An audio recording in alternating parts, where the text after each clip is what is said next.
GMNA uses artificial intelligence for generated speech, visuals, and production. AI-generated content may contain errors.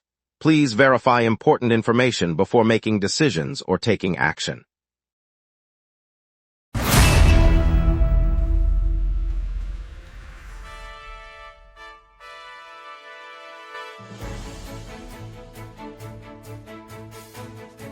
Live from the GMNA News Center, this is the Lunch Break News Hour. Good afternoon, I'm CJ Waterhouse. Flooded streets in the West Island are spurring calls for action, and Gabriel Diallo just booked his second-round win at the National Bank Open. Traffic's moving moderate to heavy with construction across the city, and the First Peoples Festival kicks off tonight. Over to you, Jeff.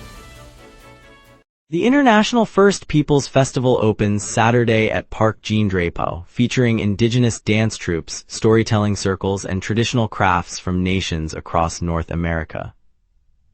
Over 30 performers will showcase drum ceremonies, throat singing, and contemporary art installations throughout the three-day event, drawing families and cultural enthusiasts from across the island. Admission is free for all visitors, with guided tour available each morning, while local vendors offer indigenous cuisine, jewelry, and printed works at designated market stalls. With the International First Peoples Festival kicking off this weekend, there's plenty to explore across music, art, and cuisine. Let's get started. Here are our top stories.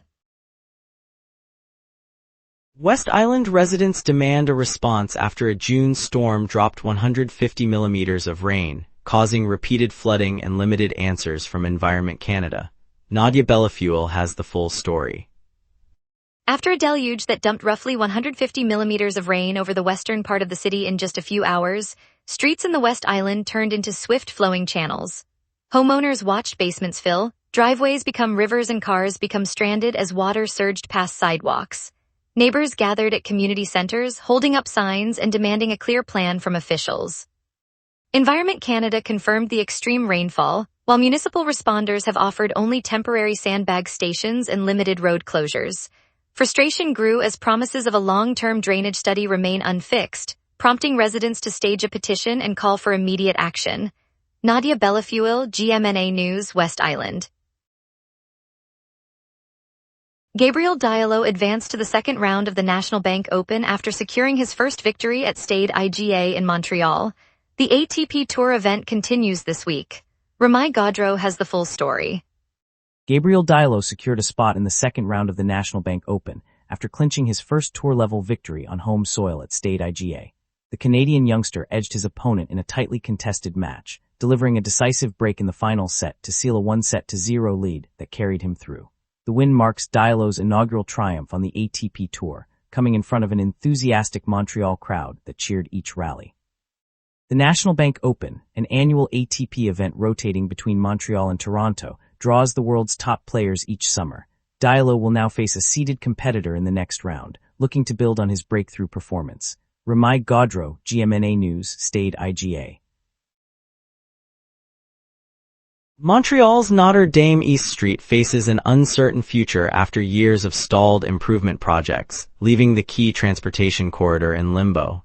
Matthew Lachance has the full story. On Notre Dame East, a columnist walked the length of the busy thoroughfare, noting cracked sidewalks, uneven pavement, and faded signage that give the corridor a worn look. Over the past several decades, multiple plans to widen lanes, add bike paths, or redesign the streetscape have stalled, with permits filed and then left unimplemented.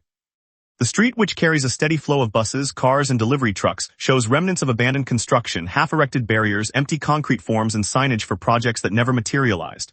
Local businesses report reduced foot traffic, while commuters cite congestion and a lack of pedestrian safety. The area remains in a state of limbo, awaiting a clear path forward. Matthew Lachance, GMNA News, Notre Dame East. Heavy rain halted play at the IGA Stadium, pushing National Bank Open matches back 2 days and scrambling the schedule. Tennis Canada and organizers said the upcoming retractable roof renovation remains years away. Ramai Gaudreau has the full story.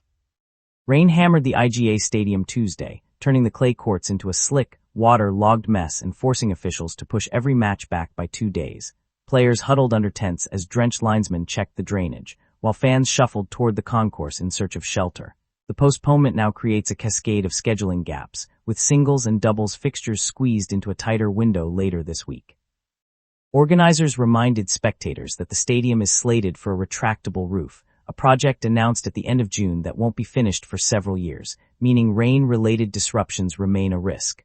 Tournament directors are working to reshuffle the draw and keep the event on track. Ramai Godreau, GMNA News, Montreal. 61-year-old man collided with a tree in Pointe Claire, a western Montreal suburb, and was rushed to hospital in critical condition. Authorities are investigating the incident.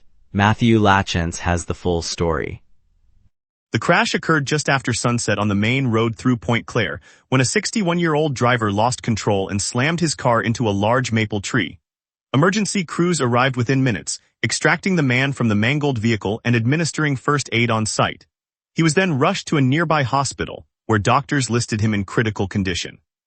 Police are treating the incident as a single-vehicle accident, and traffic was temporarily rerouted while investigators documented the scene. No other vehicles were involved, and no injuries were reported among passing motorists.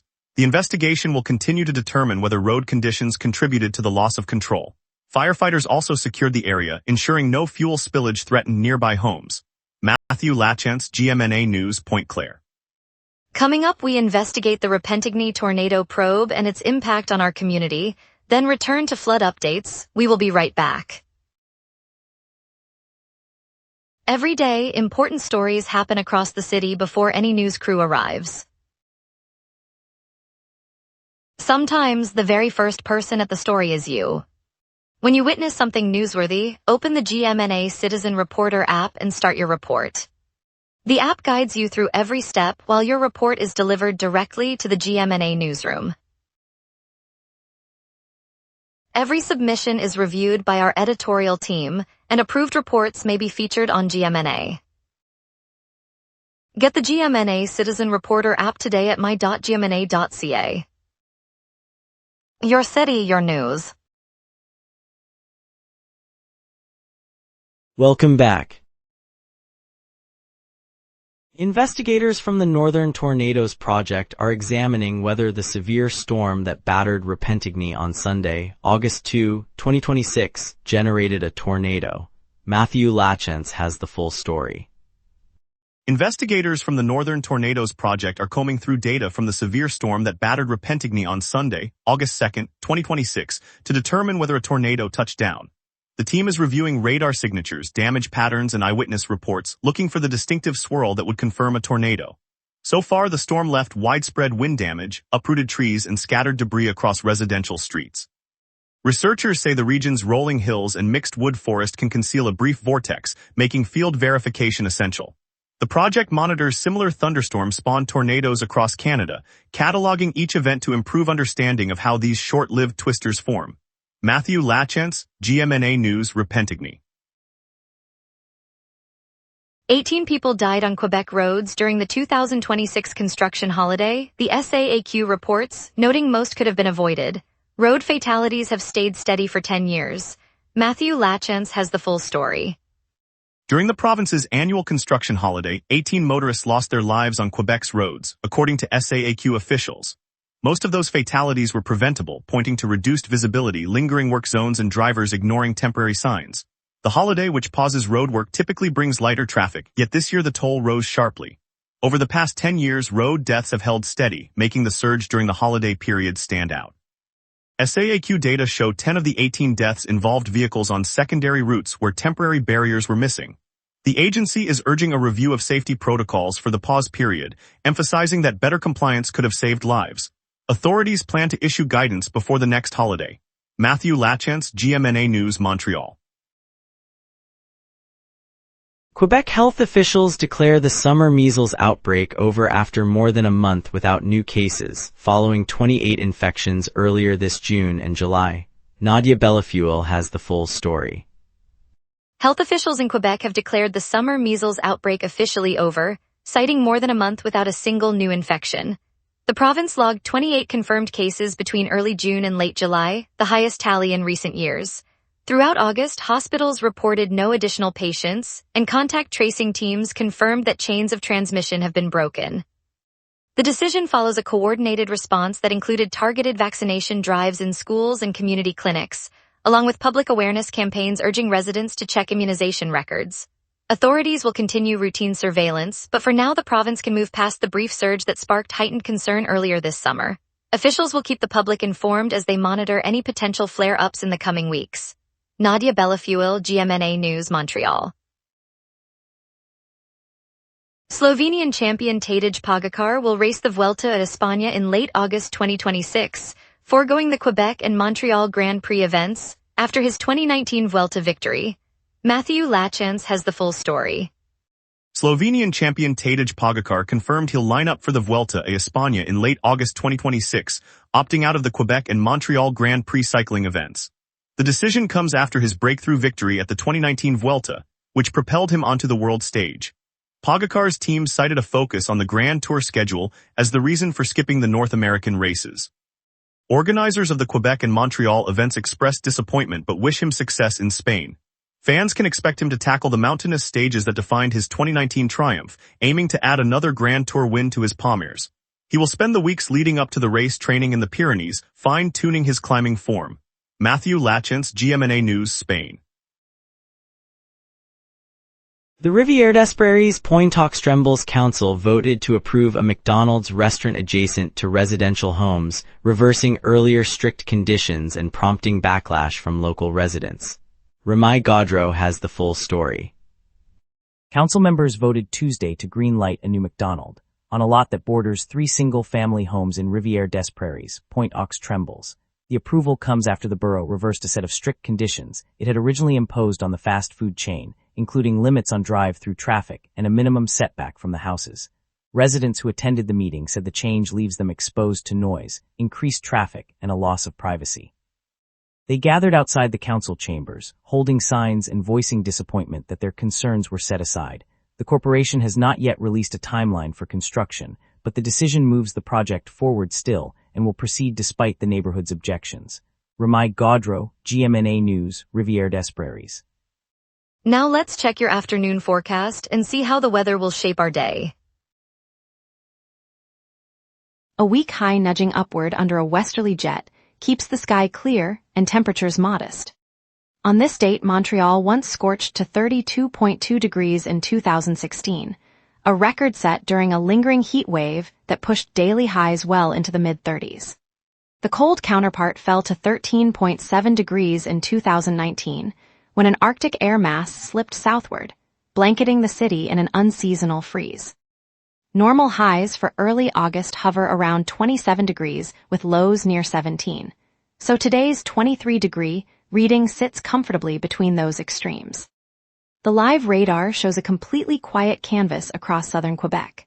No precipitation echoes from the lake effect bands, and the satellite-derived reflectivity is flat from the St. Lawrence to the Laurentians.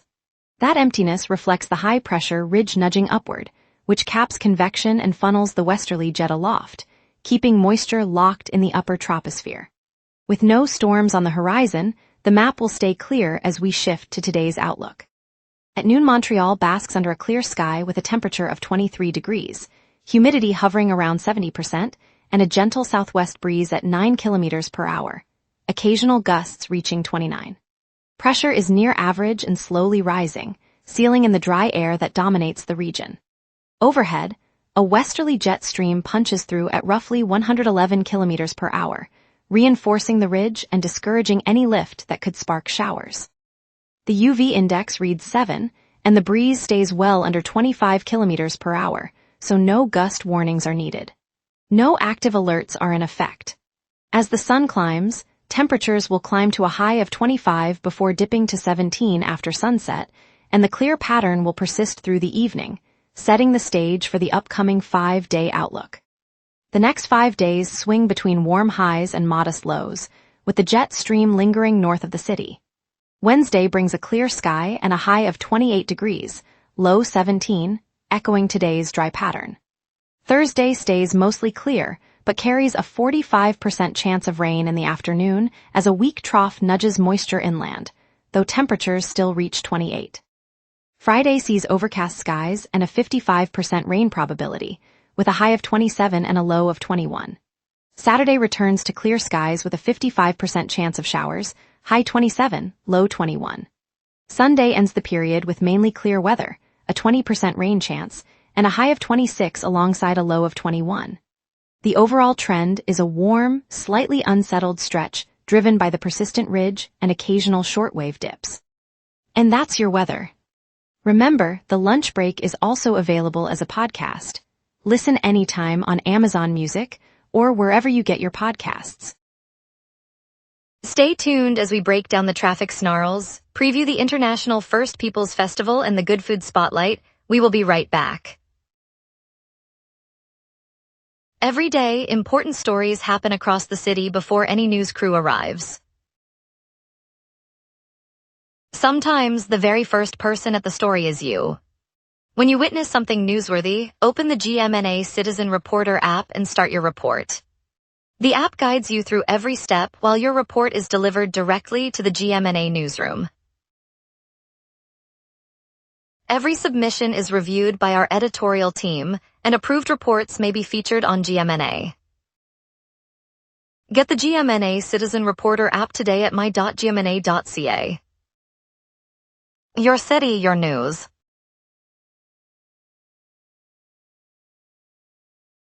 Roadwork continues in Louis-Hippolyte Lafontaine Tunnel, where a lane reduction adds 15 to 20 minutes of delay between Longueuil and Montreal. Drivers should consider Champlain Bridge or Pierre-Lagardière crossing as alternatives. On Descartes Autoroute, work between the interchange and Rue Jean Talon keeps eastbound side closed, creating queues that stretch several kilometers during peak. The Laurentides Autoroute also has a lane shut between the interchange and Boulevard Henry Bourassa, slowing traffic in directions. Between Boulevard Gouin and Boulevard Henry Bourassa, crews are widening the roadway, resulting in intermittent stop and go. Minor work on Autoroute Saint-Vinct near the Autoroute Saint-Vinct interchange limits travel to one lane, so speeds are reduced. Claimant Bridge remains partially blocked with a single lane each way, adding a few minutes to crossing times. No transit delays are reported. Metro and bus services run on schedule. Overall, expect moderate to heavy congestion on these corridors. Postpone trips until the afternoon when traffic eases. International First Peoples Festival lights up Place des Festivals today, offering concerts, film competitions, exhibitions, and traditional dance, a rare chance to experience Indigenous art and stories up close. It unites elders, artists, and audiences. Across the city, Fierté Montreal bursts into life with parades, drag shows, and concerts, reminding us that celebration and inclusion belong on every street. Streets and parks become a living rainbow of music. At the Old Port, Cirque du Soleil's summer run continues, delivering breathtaking aerial feats and choreography, while weekly fireworks with Mazorca light the sky, giving a perfect waterfront evening for families and friends. Nightly fireworks add a fresh sparkle to each show. Looking ahead, Afro Monde Festival lands at Parc Jean Drapeau on August 8 and 9, promising 2 days of electronic beats from top DJs and live acts that will keep the summer pulse racing. Dance till dawn as global DJs make the park pulse. And now here's Jason with sports. Habs headlines fire up the board, contracts, prospects, and a cup-focused goalie. Montreal adds defenseman Maximilian Schubert on a 1-year, 2-way deal after trading forward Joshua Roy to Utah. The contract gives the club flexibility to shuffle him between the NHL roster and the AHL, intensifying the battle for defensive minutes and bolstering depth for the upcoming season. Today's top 25 under 25 ranking spotlights Montreal's pipeline, noting the surprise late-season push that barely clinched a playoff spot in the 2024-25 campaign. Early schedule softness built a cushion, but November goaltending woes tested resilience, and the list now flags which graduates and newcomers will shape the next stretch. Goaltender Jacob Dobish returned to Montreal declaring a 4-year mission to bring home the Stanley Cup. His statement underscores a long-term commitment, and as the squad reconvenes after a brief vacation, his leadership will be pivotal in shaping the club's championship blueprint. Good Food, the Montreal-based meal kit company rooted in the Mile End, is sounding the alarm. After 3 consecutive quarters of losses topping $9 million, the firm says it faces a looming convertible debt bill of $29 million due in March 2027, Without fresh capital or a debt solution, executives fear the business could shutter. The company has long delivered chef-crafted recipes and locally sourced produce to doorsteps across the island, helping busy families eat healthier. Its possible exit would leave a gap in the city's food innovation ecosystem and reduce demand for regional farmers. Local supporters are rallying, hoping the brand can secure the financing it needs to stay on the table. Good food matters because it turns everyday meals into a shared Montreal story. Next, see Quebecer install heat sensors under desks and Klek unveil a custom black drum at Levis Festivant. Stay tuned. Every day, important stories happen across the city before any news crew arrives. Sometimes, the very first person at the story is you. When you witness something newsworthy, open the GMNA Citizen Reporter app and start your report. The app guides you through every step while your report is delivered directly to the GMNA newsroom. Every submission is reviewed by our editorial team, and approved reports may be featured on GMNA. Get the GMNA Citizen Reporter app today at my.gmna.ca. Your city, your news.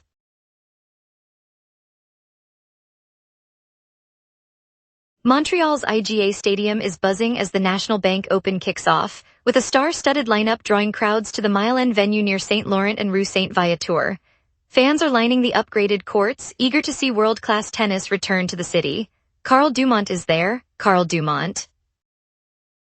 Thanks CJ Waterhouse. The summer sun bounces off the freshly painted concrete of IGA Stadium, and a sea of red and white flags ripples along St. Laurent as 20,000 fans stream through the gates.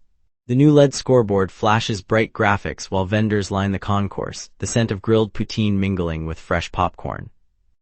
Inside, the roar builds as Novak Djokovic steps onto the center court for the men's singles opener, his opponent a local wildcard whose racket glints under the lights. Children dart between seats, clutching rackets from the free kids clinic set up just beyond the net, while families gather at pop-up activity tents that offer face painting and mini games. The upgraded concessions now serve craft sodas and artisanal sandwiches, and the crowd's energy feels like a shared heartbeat. For Montreal, it's not just a match, it's a moment that puts the city on the world stage and inspires the next generation of players. Carl Dumont virtually at IGA Stadium. Welcome back. Quebecer divisions are fitting heat sensors beneath employee desks to track occupancy and optimize hybrid workspace utilization, part of a broader trend as companies adopt sensor technology for remote work management. Matthew Lachance has the full story. Heat sensors are being slipped beneath employee desks across several Quebecer divisions, creating a network that reads temperature changes to infer whether a workstation is occupied. The devices feed real-time data to a central system that maps desk usage, allowing managers to see which hybrid workstations are active and which sit idle. By analyzing these patterns, companies aim to allocate space more efficiently, reducing unused desks and adjusting hot desking policies as remote work schedules shift. The rollout coincides with a broader industry push towards sensor-based occupancy monitoring, a response to the growing prevalence of flexible work arrangements. Workers will notice the unobtrusive units under their surfaces, while IT teams integrate the feeds into existing facility management platforms. Matthew Lachance, GMNA News, Quebec. At the Festivant de Levis, Klek of Engen de Poitrine unveiled a custom black drum with white spots, crafted by Quebec maker Ebener Percussion during the band's set. Ramai Gaudreau has the full story. Klek, the frontman of Engen de Poitrine, took the stage at the Festivant de Levis and rolled out a striking new drum. The instrument is a glossy black shell splashed with crisp white spots, hand-crafted by Quebec maker Ebener Percussion. Ebener Percussion, a Quebec workshop, built the piece to Klek's specifications, ensuring it can endure the rigors of touring. As the band launched into their set, Klek demonstrated the drum's deep, resonant tone, drawing nods from festival organizers Julie Larouche and William Leclerc. The audience watched the custom piece shimmer under the summer lights, a fresh addition to the group's evolving sound. The unveiling came on August 3, 2026, amid the bustling crowds that gather each year for the city's summer music celebration. Ramai Gaudreau, GMNA News, Levis. Thank you, Montreal, for tuning in. Tonight's look at the West Island residents calling for action after the June floods showed the power of community resilience. We'll be back tomorrow with more stories that matter to you. Until then, stay safe and see you on the lunch break.